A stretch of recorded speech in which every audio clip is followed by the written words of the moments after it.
Respected Principal Sir, మరియు teachers and 10th class students, actually ఏంటంటే మనం చాలా సంతోషంగా ఫేవరల్ పార్టీ చేసుకుంటాను కాబట్టి ప్రతి ఒక్కరికి ఏంటంటే ఫస్ట్ ఆఫ్ ఆల్ ప్రతి ఒక్కరికి ఫస్ట్ గోల్ అనేది ఉంటుంది. అంటే మనం ఫస్ట్ ఆఫ్ ఆల్ ఏంటంటే ఫస్ట్ క్లాస్ నుంచి వెళ్ళి 10th క్లాస్ వరకు చాలా మంది కష్టపడి పైకి వస్తారు. ఆ కష్టాన్ని ఏంటంటే మనం ఇష్టపడి ఏంటంటే ఎగ్జామ్స్ అనేది రాయాలి. ఇంకోటి ఫస్ట్ ఆఫ్ ఆల్ ఏంటంటే మనం ప్రిపేర్ కావాలి. ఏంటంటే మనం ఇప్పుడు ఒకటి ఏంటంటే మనం ఆలోచించుకోవాలి, ఏది కష్టమైన సబ్జెక్ట్ అంటే ఇంగ్లీష్, మ్యాథ్స్, ఇంగ్లీష్, తెలుగు అంటే సంస్కృతం, అంటే మీకు ఏ భాష ఆర్ట్ ఉన్నదో ప్రతి ఒక్కటి ప్రిపేర్ కావాలి.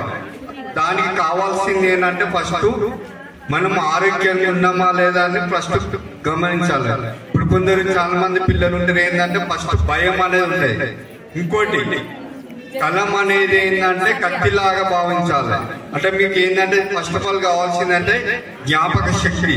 జ్ఞాపక శక్తి ఉంటేనే మనం ఎగ్జామ్ లో రాయగలుగుతాం. కొందరు పిల్లలు తెలియక ఏంటంటే ఎగ్జామ్ రాసే కొద్ది ఏంటంటే వాళ్ళు తెలియక సినిమా స్టోరీస్ తో రాస్తారు. అట్లా కాకుండా ఏంటంటే మీకు పేపర్ ఇచ్చిన ఇప్పుడు సార్ ప్రిన్సిపాల్ చెప్పినట్టు ఏంటంటే 3 hours టైం ఉంటాయి కాబట్టి ఖచ్చితంగా మీకు మనకు ఆ సబ్జెక్ట్ ఏంటో అన్నది మిస్టేక్ అంటే పెన్ ఇప్పుడు ఒకటి మనం మిస్టేక్ రాసిన దాన్ని ఏం చేస్తుంటే దిద్దుతారు. అట్లా చేయకుండా ఏంటంటే మీరు ఖచ్చితంగా పర్ఫెక్ట్ గా రాయాలి. హ్యాండ్ రైటింగ్ ఏంటంటే చాలా ఇంపార్టెంట్. మనకు ఇప్పుడు 100 పేపర్స్ 8 పేపర్స్ అంటే ఆ 8 పేపర్స్ ఏంటంటే 16 మార్క్స్ ఏంటంటే రైటింగే ఇంపార్టెంట్ ఇస్తారు.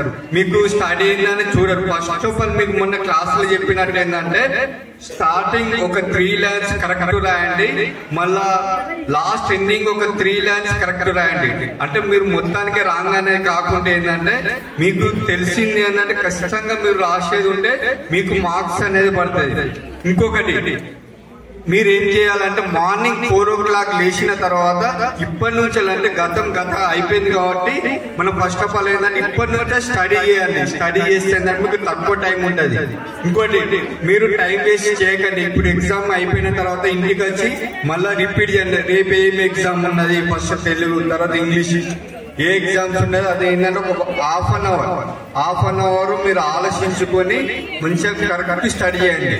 ఇంకొకటి ఇప్పుడు ఒక శ్లోకం అంటే గురు బ్రహ్మ గురు విష్ణు గురుదేవ మహేశ్వర గురు సాక్షాత్ గురు బ్రహ్మ తస్మై శ్రీ గురవే నమః. అంటే ఏంటంటే మీరు ప్రతి ఒక్కరు గురువులను మంచి అంటే ఫస్ట్ ఆఫ్ ఆల్ తల్లిదండ్రుల తర్వాత మనకు నెక్స్ట్ స్టెప్ ఇవ్వాలంటే గురువులను ఇవ్వాలని మర్చిపోవద్దు. అందుకని మీరు ప్రతి ఒక్కరు చేసే విధానం ఏంటంటే మీరు స్టడీ మీద ఫోకస్ చేయండి. ప్రతి ఒక్కరు ఇప్పటి నుంచి మీరు స్టడీ మీద చేస్తే ఫస్ట్ ర్యాంక్స్ రావచ్చు, స్టేట్ ఫస్ట్ రావచ్చు. అంటే మీ డిపెండ్ అసలు మన గోల్ ఏంటి, మనం ఏమని ఆలోచించాలి దాని మీద మీరు ప్రిపేర్ కావాలని మనస్ఫూర్తిగా కోరుకుంటాను.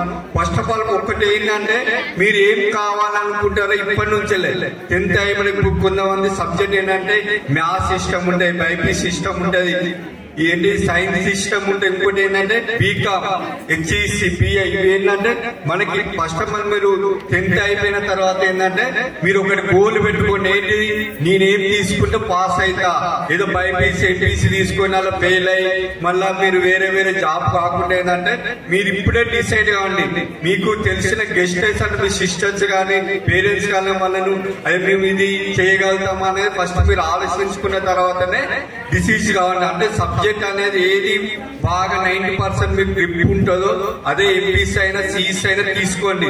తీసుకున్న తర్వాతనే మీరు కాలేజ్ కానీ ఏదైనా చేయాలనే మీ స్వయం శక్తి ద్వారా మీరు ప్రతి ఒక్కరైనా సైంటిస్టా, డాక్టరా, కలెక్టరా, ఐఏఎస్ఆ, ఐపీఎస్ఆ ఇది మీరు గోల్ పెట్టుకొని ప్రతి ఒక్కరు మీ ఇప్పుడు 10th కదా, 10th అయిపోయినా మీరు గోల్ పెట్టుకొని ప్రతి ఒక్కరు కష్టపడి సాధిస్తే ఖచ్చితంగా అవుతారు. కంప్యూటర్ కనుక్కునేది ఎవరు చెప్పండి? చార్లెస్ ఆయన ఎవరు? సైంటిస్ట్ కాకపోతే ముందు చెప్పండి.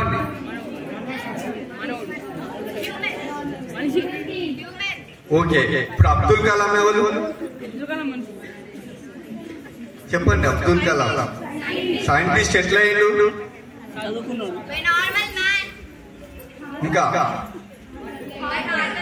హార్డ్ వర్క్ చేస్తున్నాయి. మీరు అబ్దుల్ కలాం కావాలంటే ఖచ్చితంగా స్టడీ చేయండి. All the best. ఓకేనా? Thank you sir.